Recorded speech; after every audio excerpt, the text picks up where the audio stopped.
Holiday eating hack, sweat first. So there is a link between exercise and eating. So one thing to consider for this holiday season, whatever holiday you're celebrating, is to sweat first. Get in a good workout first thing that morning. Have a good workout.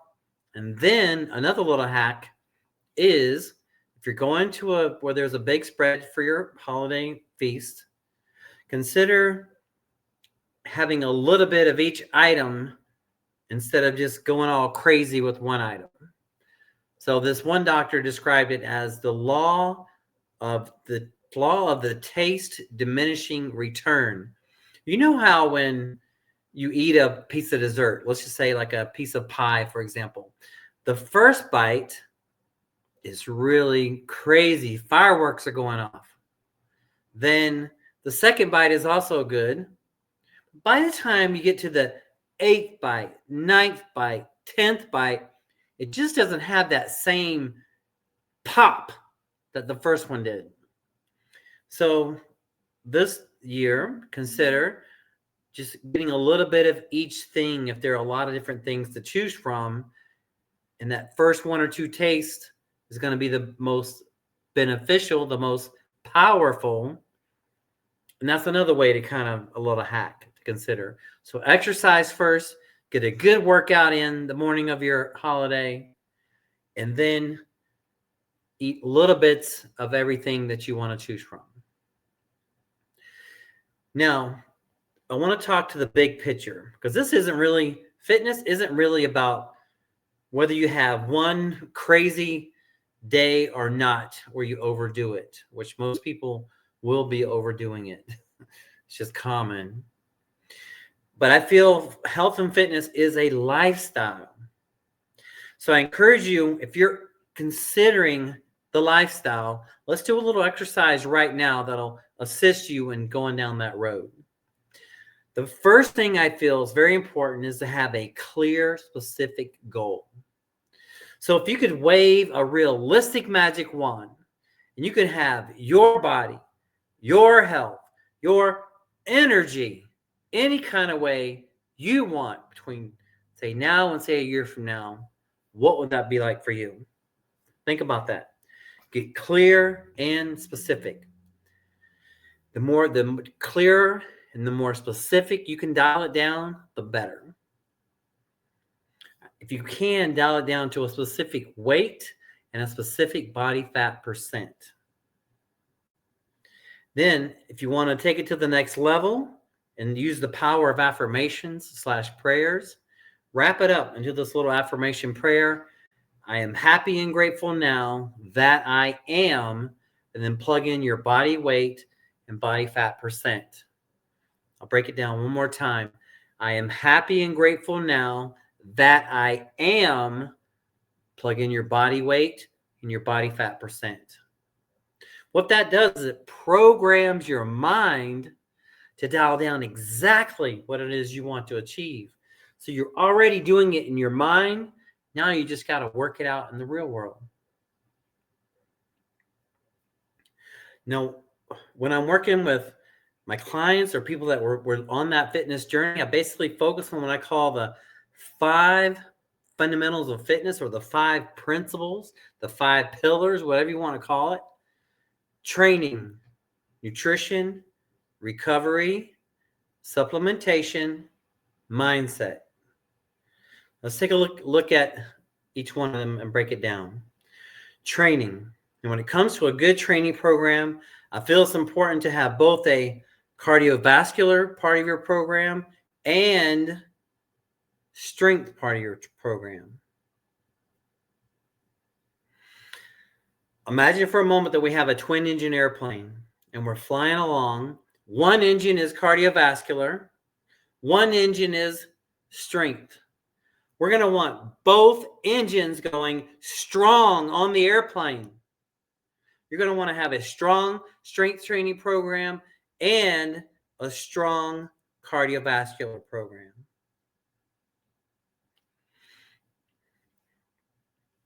And when it comes to building out a program, There's basically 5 things that I focus on when I'm working with someone: proper form, variety, intensity, proper training principles, and consistency.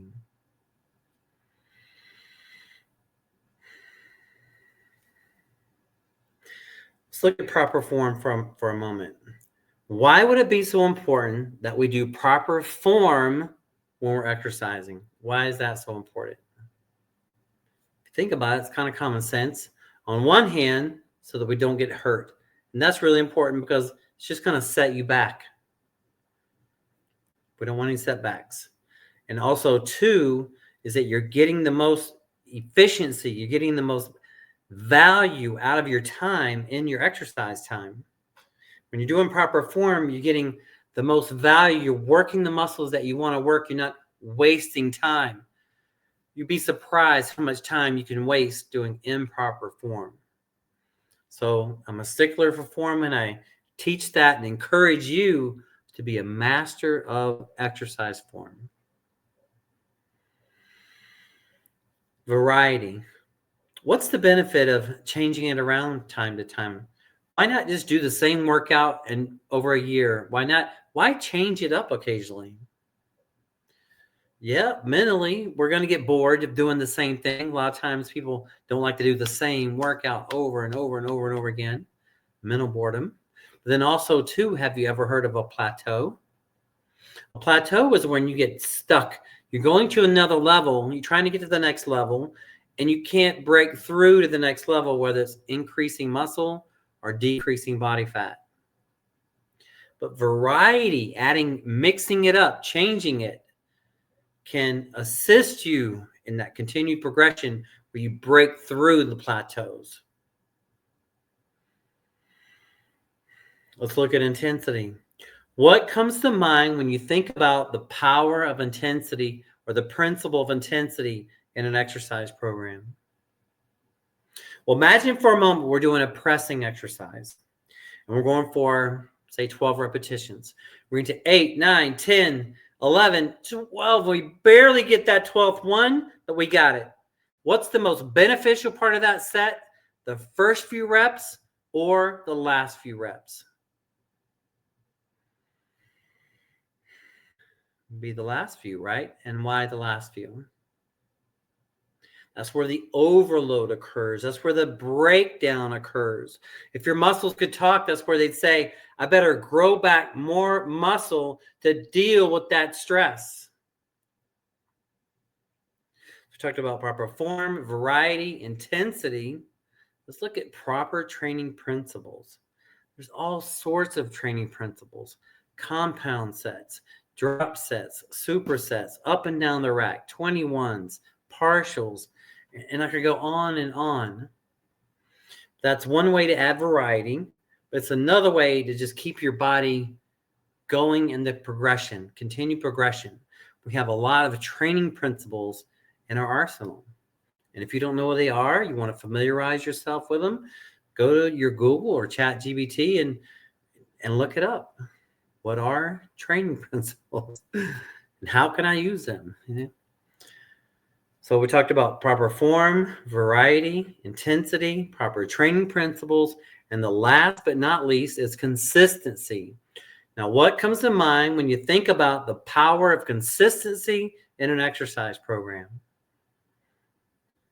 Think about it. Imagine for a moment we have you and say you have a twin of you, and we're going for the same goal. Now, you work out 3 days a week, you eat healthy, you get your rest. The other person starts off that way, but then misses a workout here and there, skips a meal here and there, doesn't always get the full amount of sleep here and there. At the end of the year, who is going to have the best results? The consistent version of yourself. So the power of consistency. So just to summarize, 5 principles of training: proper form, variety, intensity, proper training principles, and consistency.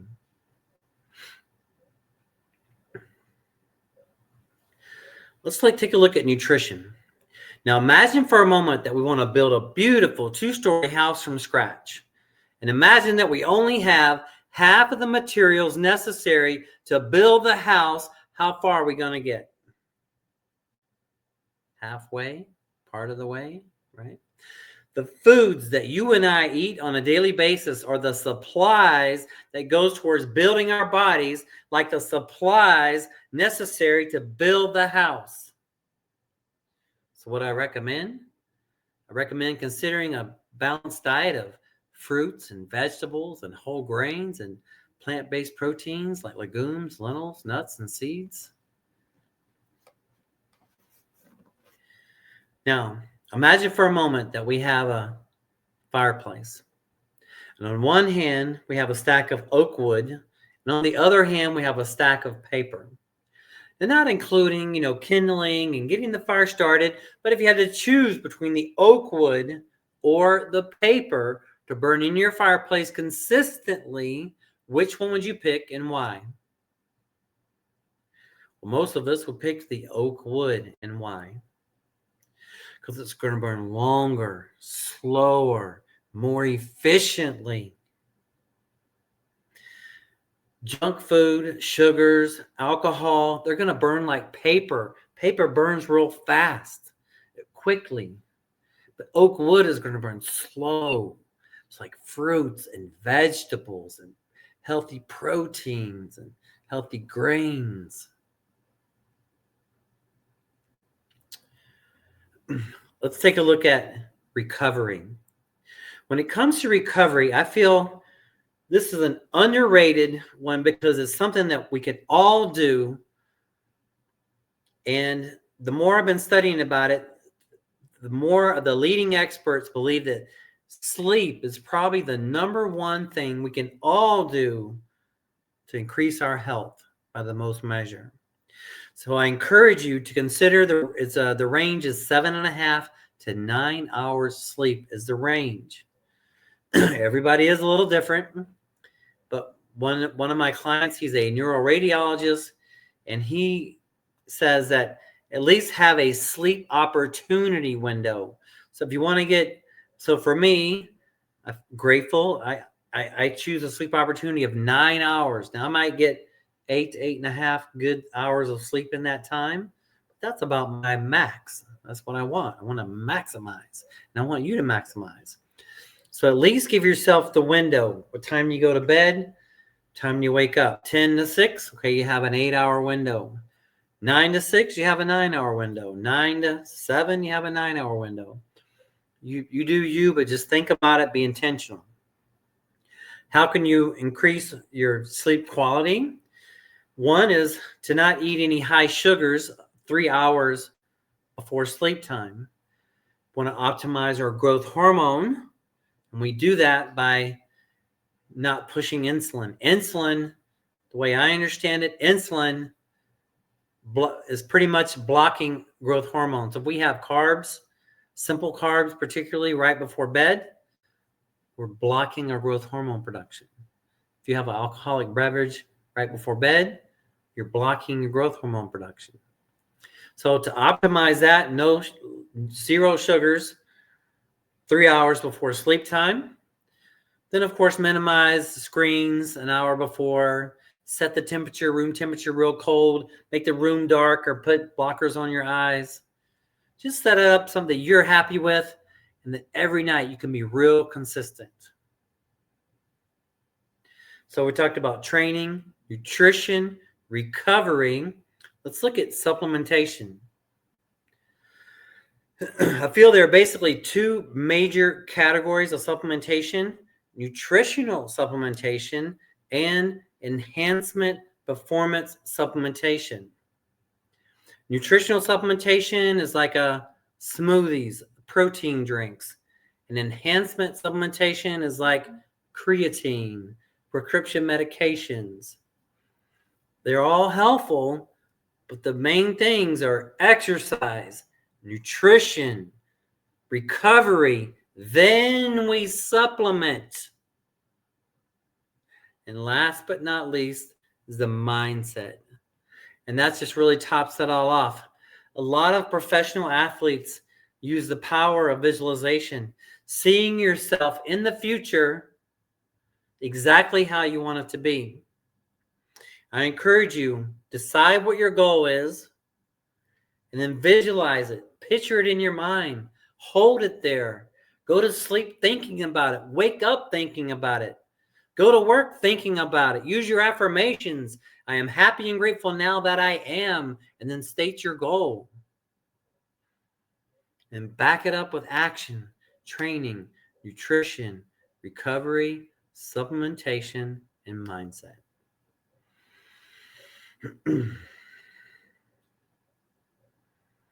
If you live in Tucson, Arizona, I train at a beautiful studio at Swan and Sunrise.